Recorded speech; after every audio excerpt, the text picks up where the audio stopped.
Hello, you're listening to Bloomberg UK Politics, your bite-sized guide to the corridors of power. I'm Caroline Hepker. And I'm Yuan. So it is 2 weeks now since Rishi Sunak called that election. Now, last night was one of those important milestone events, the first head-to-head TV debate. Now, it's become so much part of the election campaign that it's worth remembering that the very first one only took place back in 2010. Can you believe it? Yeah, well, I can because I can remember it quite well. Cleggmania. Yeah. It was the debate where the polling suggested a very clear winner after the event. So we've trawled back through the archives. Here's a rather cynically edited Liberal Democrat montage of the former Prime Minister Gordon Brown back then. See, I agree with Nick. I agree with Nick. I agree with Nick. We want. Yeah, I bet he regretted that afterwards. Of course he did. It was quite something, actually. I think probably because it was the first one, it was very exciting, and if you're interested in politics, like, wow, a TV debate, it's, it's like America. But of course, we hadn't had one up to that point, but now they seem so kind of par for the course. It's rather less exciting, isn't it? The snap polls after last night's debate have been much less inconclusive. We're going to talk more about that later in the show. Interesting, though, I think, to consider how many people actually tuned in last night. Its support of the audience peaked at just under 5 million, which I think probably these days in linear TV is pretty good, isn't it? But that was a full 2 million fewer than watched Johnson versus Corbyn back in 2019. And the two contenders of PM did also face some stiff competition from a new series of Love Island on the other side. I won't ask you whether you were watching that. Look, these days, so much of the campaigning takes place, though, on social media. So it's really all about the live clips. Have a listen to this one. Raise the personal allowance for pensioners and ensure that the state pension is never subject to tax. That's all you'll get under a future Conservative government. Keir Starmer hasn't matched that pledge, which means for the first time in our country's history, if Labour are elected, pensioners will pay tax. I do not think that is right. So that was Rishi Sunak then pressing the message on tax and what he would do for older people. And is that the clip that lives on? Is that the shareable moment? I mean, same to older viewers potentially, so maybe it's the one that they share on Facebook. Yeah, I better check my TikTok. Let's take a listen to Keir Starmer clip as well. Well, 7.2 million, they're now 7.5 million. He says they're coming down, and this is the guy who says he's good at maths. I'd like you to explain how they're coming down. Because they were coming down from where they were when they were higher. 7.2. And they're now on their way down. They are down, right? Yes, because the NHS was impacted by industrial action. And if it wasn't for that, 500,000 appointments would have been saved. So it's somebody else's fault. Yeah, that was a bit of a gotcha moment from Keir Starmer on the NHS. There were some interesting quick-fire moments in the debate last night as well. When asked if they would seek private healthcare for a sick family member, Sunak said yes and Starmer said no. And when both are pressed on whether they would increase taxes on income tax, increase income tax, national insurance or VAT, they were asked to put their hands up if they would do so.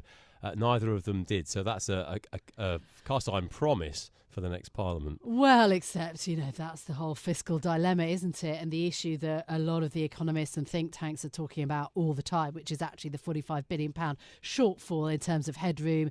The reliance, of course, on both the political parties on the idea that they'll deliver much more growth. So the question is whether there'll really be much money for public institutions. Yeah, and of course, those are just three taxes, albeit the three biggest ones. There are plenty of other ways to raise money. Yeah, absolutely. Well, look, to have a little think about what questions really were raised from that debate, whether Rishi Sunak managed to turn around the narrative that he's on course for electoral disaster. 2 weeks in, of course, thinking about the polling, the daily Bloomberg UK poll of polls, which is a rolling 14-day average that uses data from 11 UK polling companies, suggests that actually there's been no progress for Tories so far. And we're going to talk a bit more about polling. Yeah, in fact, Labour's lead widened to 22.3 points on Tuesday, and that was higher than the 21.5 points on Monday. Remember, these are rolling averages, so this isn't just jumping about. It's actually a good average of what we've had the last couple of weeks. Well, let's speak to Tom Lubbock now, who's co-founder of JL Partners. Tom, I know you were up late last night with your post-debate poll. What did the polling say as to who got the best of last night's debate? We actually had Starmer ahead. He's Starmer on 53%, Sunak on 33%, the rest saying don't know who won the debate. Our question was, who in your view performed best? So a clear win for Starmer there. I mean, help us understand this, though, because your poll was a little bit different to other polls, YouGov, for example, putting Starmer so much further ahead. Savant also says that Starmer won, but only just about. Why was your poll sort of a bit more firmly on the Labour side? I think you have to look at the questions that were asked, and there's no simple, clear, right answer here. We ask a very straightforward question. Who, in your view, performed best? What YouGov did was they asked people to suspend their own views about politics. So they said, putting your party preferences aside, who do you think performed best? Now, I think there's merit in both approaches, but the problem with that YouGov approach is that you're essentially, as a survey company, giving the people taking your survey a big nudge, nudge, wink, wink. We want you to change your mind on this. We want you to think about things in a different way than you would if you were thinking about how you would vote. And they would say, well, that makes people more independent. And I think some of the research on how people respond to these surveys would say, well, it's just telling people get the message of what they think the survey provider wants to hear, and they give it to them. And so I think there's a lot of merit in the straightforward question that we asked. I can see YouGov's point, but I think I like our approach best. Isn't the danger of not controlling for it, though, that you get a partisan answer? Because the polls suggest that Labour voters outnumber Tory voters roughly 2-1. So surely that's going to skew the result. I mean, just being totally naive, if I'm a Labour voter and I respond to the question, who in your view performed best, by saying Keir Starmer, then, that is telling you something about the state of play, the state of the race, how I saw the debate.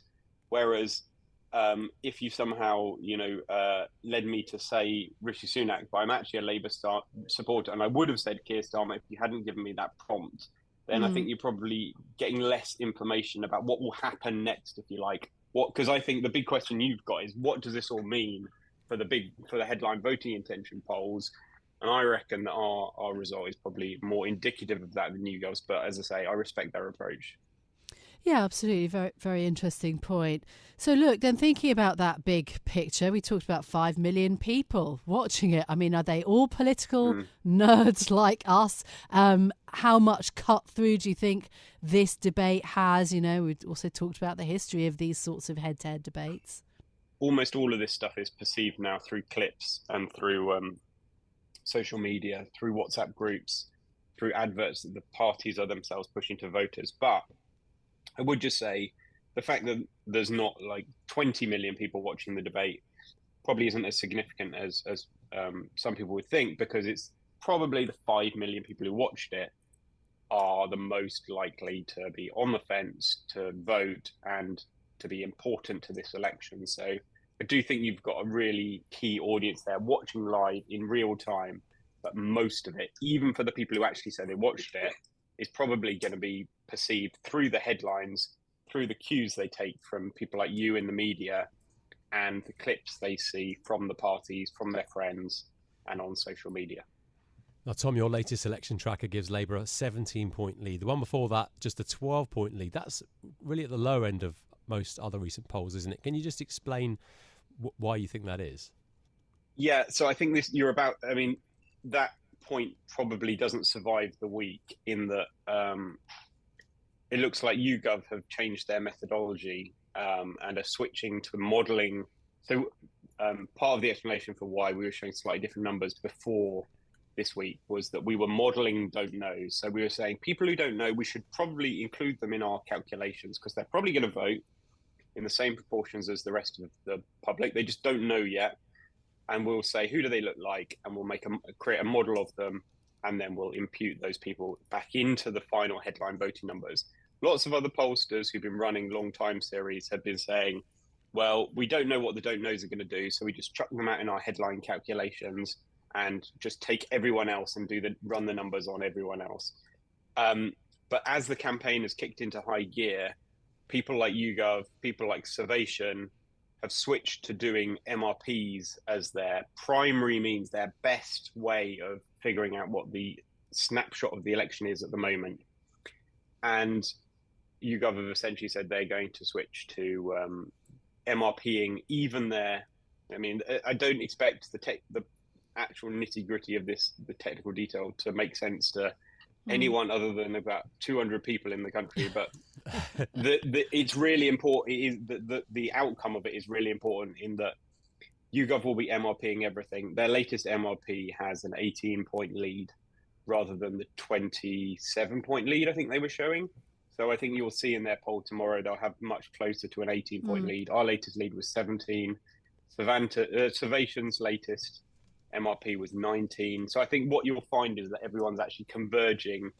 We saw an actual substantive change over the last week, but now I think you'll see a lot of methodological convergence down towards where we are. Okay, thinking about then the issue around Rishi Sunak, is there anything that he could do to change people's minds, do you think? When you've been Prime Minister for a couple of years and people have come to have a fairly negative view of you overall, there is only so much you can do. But I think all the same things that applied 18 months ago, 1 year ago, that he should have been doing still apply today. The things the public are looking for are strong leaders, tells it like it is, patriotic, someone who's serious and gets things done. Those are the kind of touchstones he needed to hit 18 months ago, 1 year ago. Hasn't yet hit them. I've not really seen the evidence of it yet in this campaign. I thought he was much closer to that kind of serious, strong figure last night in the debate, although I'm not sure if you put him up against some other prime ministers in history, you would say he was kind of at the top of the pack. But compared to Keir Starmer, I thought he put in a good performance in terms of those things that he needed to do. Now, some of the other material I think they put out hasn't necessarily focused on those things that the public are looking for, but it is possible during a campaign when you've got the airwaves and you've got huge amounts to spend on social media, in British terms anyway, in the British context, it is possible to project those things onto voters, even if you've left it very, very late. We've got 4 weeks to go. The manifesto's, of course, still to come. Is a roughly 20-point gap closable? I think all the evidence says now not. We haven't seen much. We've seen stat polls after the debates, but we haven't seen regular polling after the debate. We'll be out with one next week. We know there's YouGov coming tomorrow. If that debate didn't move things, then there's only a very, very limited number of inflection points left in the campaign. You would say that final debate on the 26th of June is incredibly late, but perhaps that final head-to-head could be important. But people have already had a taste of that Sunak-Starmer matchup last night. Whether that will change the thing, I don't know. The manifestos have traditionally made very little difference. 2017 is just the one that steered into everyone's memory because it was so important. But on the whole, especially with that recent experience, I think the manifestos probably won't move the dial. There's some upside potential for Labour. But the one caveat to all that, I would say, is the way these campaigns are run is you do leave it to the absolute death on your big spending on social media. And we saw that in 2019. It's only in those last kind of it sounds crazy to people who pay attention to politics like us, but it's really only in those last kind of 5 days, a week, when people who are going to go to the ballot box, so people who don't have a postal vote, they're a different kettle of fish, but people who go to the ballot box will start paying attention. And if you look at the graphs of spending by the parties, it is all backloaded, just dumped into that last week of the campaign. But you have to have set the groundwork. You have to have the messages, the persuasive messages ready so that when you dump that money into ads, you will actually be reaching people with a message that is really persuasive and brings about a change in behaviour. And I'm not sure I've necessarily seen enough from the Conservatives yet to say that there will be some last minute kind of blitz that will work for them. But that would be the kind of upside story for the Conservatives at the moment, that there's still a huge amount of that spending to be done, a huge amount of the campaign left to run.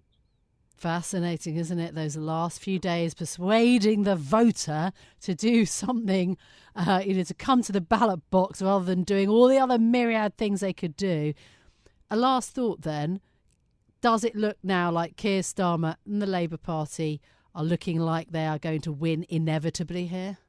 think the most interesting thing I can say on this is that we are absolutely spoiled, completely spoiled in this country with knowing what the result is, knowing the best possible information about what the result would be if the election was held tomorrow. I'm looking at a Wikipedia page actually, and we've got great data from like thousands and thousands of respondents, some really reputable companies doing work in this area, some really good models which are the state of the art here, the MRPs and other kinds of predictive models of the election. And so unless something happens, I would back these models, back the polling companies not to be far off, and we could be miles off and Labour would still win. So that's today. What happens tomorrow is a totally different kettle of fish, but I just say we're absolutely spoiled. We're living a golden age of knowing what the public think, and at the moment what they're thinking is Keir Starmer's going to be Prime Minister in about 4 weeks. A golden age. Thanks so much for joining us. That's Tom Lubbock, co-founder of JL Partners. Really interesting what Tom was saying about the social media spend. It's all waited to the very end. And we've heard this before, haven't we, that most people just pay no attention to the election until the last minute. No. Hard to believe sometimes. Yeah, and also it's just incredible that the power of social media and how fast and how important those messages are, and actually how difficult it is sometimes. It's not until after the election that all of that social media chatter is really filtered down into which of the messages actually had the most impact. I can't wait for that, frankly. Look, there'll be much more from us, though, of course, throughout the next few weeks. As Tom was saying, all can change in a day. If you like the programme, don't forget to subscribe. Give it 5 stars so that other people can find it on Apple Podcasts, Spotify, or wherever you listen. This episode was produced by James Walcock and our audio engineer was Sean Guastamakia. I'm Yuan Potts. And I'm Caroline Hepker. We'll be back with more tomorrow. This is Bloomberg.